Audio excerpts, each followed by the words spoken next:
des sanctions, de la lutte contre l'impunité. Il faut y aller.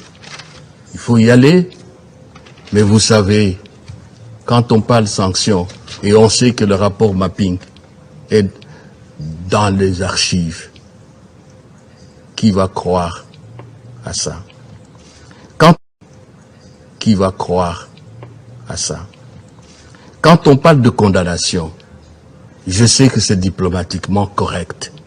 Mais Madame la Présidente, Mesdames et Messieurs les ambassadeurs, les condamnations à ce niveau, combien de fois? Ne croient aux condamnations que ceux qui ont de la morale, que ceux qui sont foi ont la raison, que ceux qui ont de l'humanisme et que ceux qui croient en l'ONU.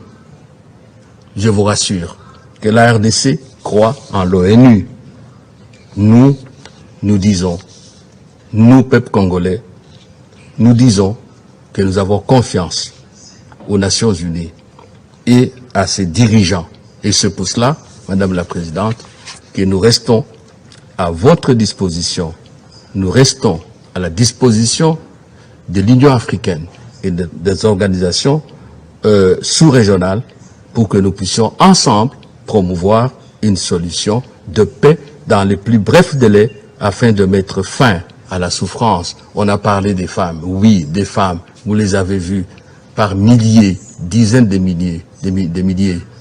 Les enfants, les personnes âgées qui ont rempli les routes de Rutshuru, qui ont rempli les routes de Rumagabo, en train de fuir la mort avec des poids, des charges, des kilos transportés sur la tête. Conseil de sécurité, assumez vos responsabilités. Je vous remercie. Je sais que c'est diplomatiquement correct. Mais Madame la Présidente, Mesdames et Messieurs les ambassadeurs, les condamnations à ce niveau, combien de fois? Ne croient aux condamnations que ceux qui ont de la morale, que ceux qui sont foi ont la raison, que ceux qui ont de l'humanisme et que ceux qui croient en l'ONU. Je vous rassure que la RDC croit en l'ONU. Nous disons, nous, peuple congolais, nous disons que nous avons confiance aux Nations Unies et à ses dirigeants. Et c'est pour cela, Madame la Présidente, que nous restons à votre disposition. Nous restons à la disposition de l'Union africaine et des organisations sous-régionales pour que nous puissions ensemble promouvoir une solution de paix dans les plus brefs délais afin de mettre fin à la souffrance. On a parlé des femmes, oui, des femmes, vous les avez vues par milliers, dizaines de milliers, des milliers. Les enfants, les personnes âgées qui ont rempli les routes de Rutshuru, qui ont rempli les routes de Rumagabo, en train de fuir la mort avec des poids, des charges, des kilos transportés sur la tête. Conseil de sécurité, assumez vos responsabilités. Je vous remercie. Je vous remercie de me donner la parole au nom du Rwanda pour m'exprimer sur ce dossier important pour notre sous-région. Je remercie les intervenants et membres du Conseil de sécurité pour leurs interventions. Madame la Présidente, pour le Rwanda, une relation forte avec la RDC est importante.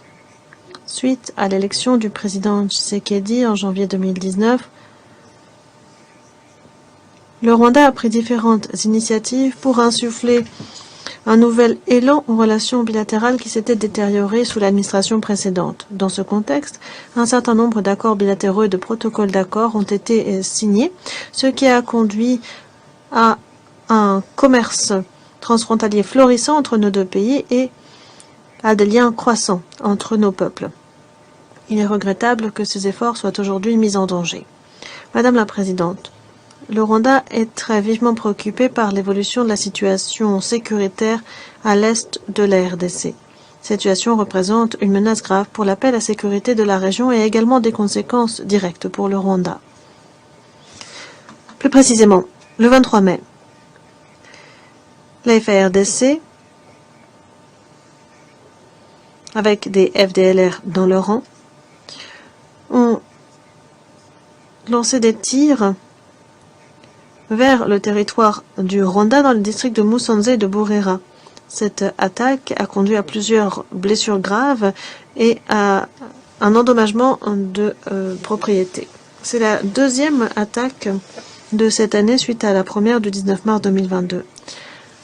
Soyons clairs, ces bombardements ne venaient pas des deux côtés, mais uniquement du côté congolais. Le Rwanda n'a jamais riposté. Ces incidents ont depuis été confirmés par le mécanisme élargi conjoint de vérification de la CRGL.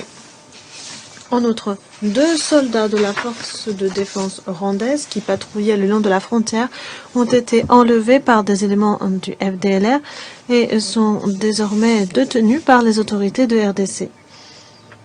Nous avons demandé leur protection et libération immédiate. Malgré ces provocations, aucune reconnaissance ou explication n'a été fournie par les FARDC ou les autorités de RDC. Nous nous demandons donc ce que le Rwanda est censé faire lorsque se produira la prochaine provocation. Madame la Présidente, j'aimerais parler de la question du M23. Le Rwanda s'inquiète de la résurgence des hostilités entre le M23 et la FARDC. Nous appelons à une désescalade et exhortons les parties à respecter les résolutions du deuxième conclave des chefs d'État sur la RDC tenu le 21 avril 2022.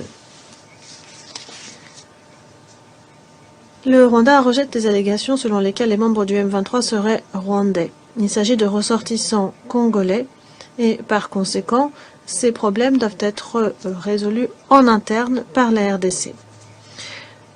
À des fins de clarification, j'aimerais rappeler qu'en 2013, suite à la défaite infligée au M23 par la force de la brigade d'intervention, un certain nombre de combattants ont fui du Rwanda vers l'Ouganda. Ceux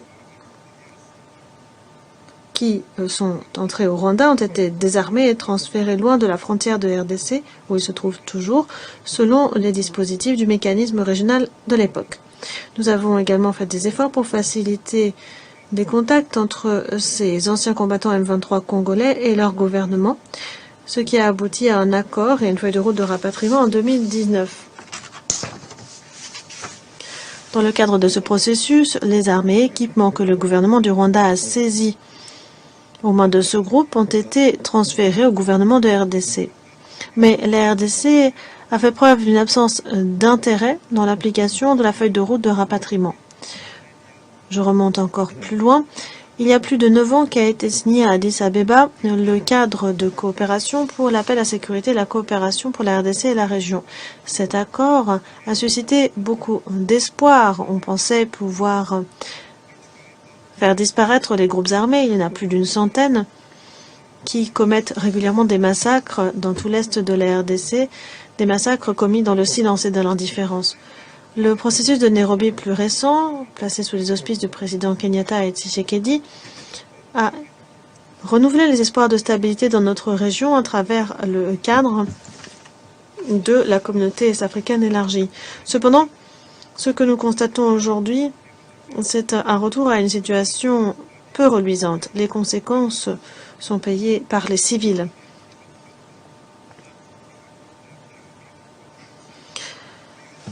Encore plus préoccupant, et quelque chose qui devrait préoccuper au-delà de notre région, la résurgence de discours de haine contre les Rwandais et les appels au génocide qui sont encouragés par certains élus et certains responsables politiques en RDC et qui se diffusent au sein de la population. On peut le voir sur les réseaux sociaux et ailleurs. Madame la Présidente,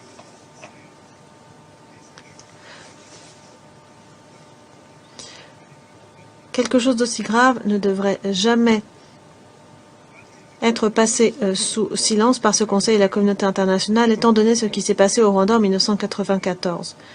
Le Rwanda est extrêmement préoccupé par la coopération militaire entre la FARDC et les FDLR. Le Conseil doit se souvenir que la présence de FDLR a causé beaucoup de souffrances à l'est de la RDC et perpétué l'insécurité dans notre région depuis déjà 3 décennies. Nous exhortons les Nations Unies, à travers la MONUSCO, à ne pas simplement observer les bras croisés cette alliance entre la FARDC et les FDLR. Madame la Présidente, pour conclure, J'aimerais vous dire que le Rwanda rejette catégoriquement les allégations de la RDC selon lesquelles le Rwanda soutiendrait le M23. Ces allégations sont infondées et inacceptables. Le Rwanda n'a absolument aucun intérêt à déstabiliser la RDC. Le gouvernement rwandais considère que ces allégations sont un prétexte utilisé par certains en RDC pour externaliser le conflit à des fins de gains politiques nationaux. C'est dangereux, il convient de le dénoncer. Le gouvernement du Rwanda a les moyens de défendre les Rwandais, l'intégrité territoriale du Rwanda et notre souveraineté conformément au droit international.